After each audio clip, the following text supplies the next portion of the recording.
Bienvenue sur les Chroniques de Béatrice.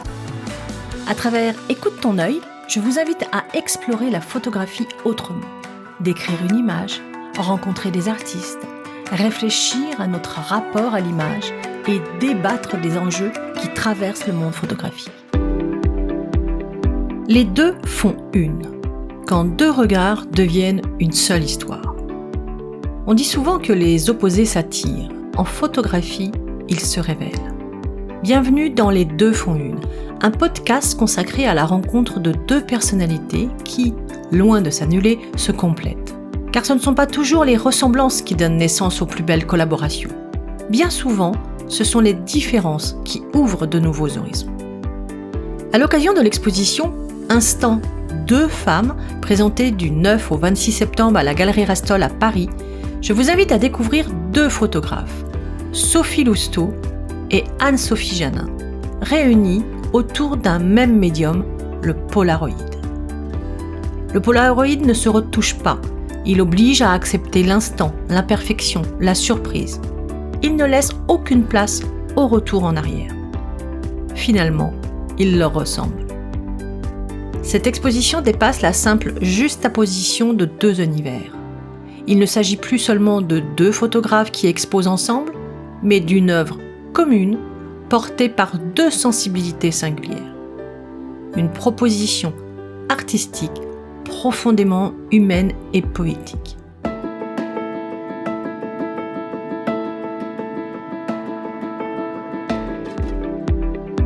Le regard du galériste. Une exposition n'est toujours d'une rencontre. Derrière le dialogue entre deux artistes se trouve souvent un troisième regard. Celui qui rassemble, imagine et révèle. À l'occasion de la prochaine exposition, Instant, deux femmes, qui réunira en septembre les univers photographiques de Sophie Lousteau et Anne-Sophie Janin à la Galerie Rastol, nous avons demandé à François Rastol de répondre à 3 questions. Bonjour François. Bonjour. Tu es prêt à répondre à ces questions au sujet de cette exposition ? On va essayer, oui. Avec grand plaisir. Alors on commence. François, peux-tu nous raconter comment tu as rencontré Sophie Lousteau et Anne-Sophie Janin ? Pour Sophie Lousteau, il y a eu 2 rencontres marquantes. La première a été une rencontre humaine lors d'une exposition collective où elle était venue en visiteuse. Ce soir-là, il y a eu un petit moment de flottement assez particulier comme seule Sophie sait les créer. Nous en rions d'ailleurs encore aujourd'hui. Ça, c'est du privé. Ensuite, il y a la rencontre artistique qui est venue plus tard autour de sa série Les Savoureuses que j'ai exposée en mars-avril 2017. Et là, j'ai été profondément touché par ce travail, autant par le récit qu'il porte et que par sa qualité esthétique. Ensuite, moi j'ai rencontré Anne-Sophie Janin dans un contexte très différent. Elle participait à un workshop dans la galerie où je travaillais à l'époque. Elle devait réaliser un petit livre d'artistes composé uniquement de photographies rouges. Quelques mois plus tard, nous préparions une exposition autour des couleurs rouges et vertes. Je lui ai donc proposé d'y participer.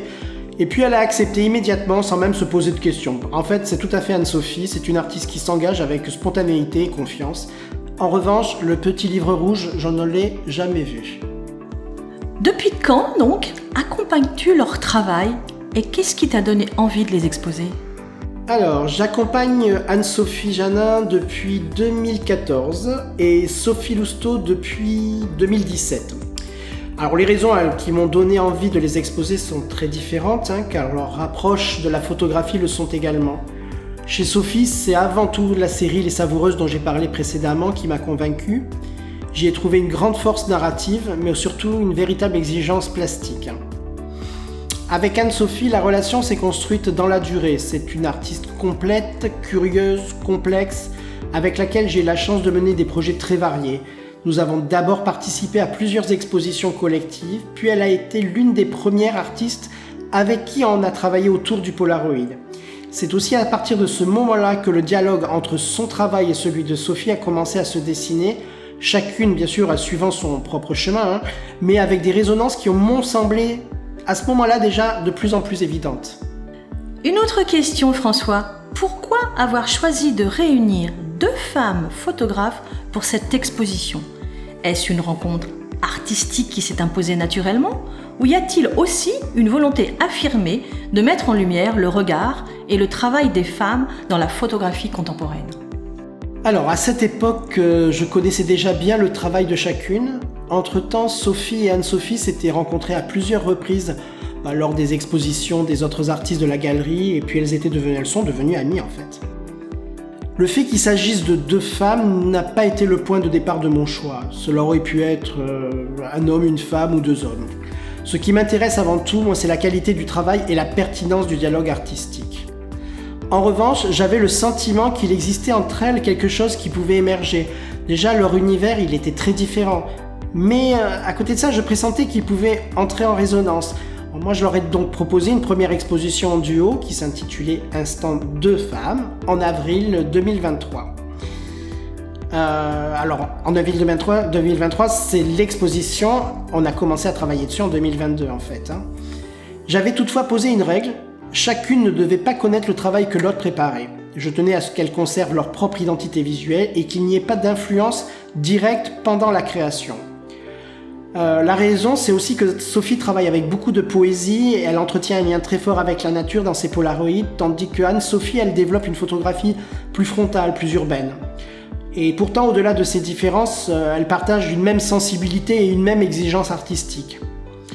Pour moi, ce qui est passionnant aujourd'hui, c'est de voir comment ce dialogue a évolué au fil des années. Chacune a continué à suivre son propre chemin, mais leur travail se répond désormais avec une richesse que je n'aurais peut-être sans doute pas imaginée au départ. Tu as l'habitude d'exposer les artistes plutôt en solo, même si tu fais quelques expositions collectives. Présenter deux artistes photographes dans une même exposition peut parfois sembler délicat. As-tu craint que l'une prenne le pas sur l'autre ou au contraire, penses-tu que leur univers se répondent et se révèlent mutuellement ? La question en fait elle est très pertinente, puisque justement c'était une des conditions fixées dès le départ. L'ego, il devait être mis de côté. Tout en respectant l'identité de chacune, moi je n'avais pas de crainte particulière, car elles avaient d'abord accepté cette règle dès le début. Dans la première exposition, les visiteurs ne savaient pas à qui appartenaient les photographies. Cela obligeait aussi à regarder les images pour ce qu'elles étaient, et puis surtout sans être influencés par le nom de l'artiste. C'était une manière pour moi de faire naître un véritable dialogue entre les œuvres plutôt qu'une comparaison entre deux signatures. Ce qui a rendu cette expérience aussi possible, c'est que sans s'être concertées, elles avaient travaillé sur des univers qui étaient à la fois communs et complémentaires. Leur photographie était naturellement en résonance et cela a donné une exposition particulièrement forte, et très étonnante aussi. Par la suite, nous avons enrichi cette première série avec des nouvelles images et l'avons présentée dans plusieurs lieux, toujours avec le même état d'esprit, notamment à Besançon en 2025, où là on a vraiment complété la série avec beaucoup plus de photos, parce que le lieu d'exposition était beaucoup plus grand et qu'elles avaient aussi envie de montrer une suite déjà à la première version. L'exposition actuelle, elle est différente. C'est pas une réédition, mais c'est plutôt vraiment une suite. Cette fois, le travail a été davantage construit en commun dès le départ, contrairement à la première version. Elles ont notamment choisi de travailler avec le même type de pellicule et avec la même gamme de couleurs.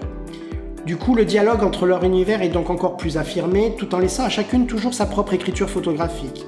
Moi, je trouve que le résultat montre une vraie évolution, à la fois dans leur collaboration et dans la manière dont leurs regards se répondent. Deux femmes, deux histoires, deux sensibilités, deux façons de regarder le monde. Et pourtant, une seule exposition. Au fil de ces rencontres, nous découvrons que l'art ne cherche pas à gommer les différences, mais à les faire dialoguer.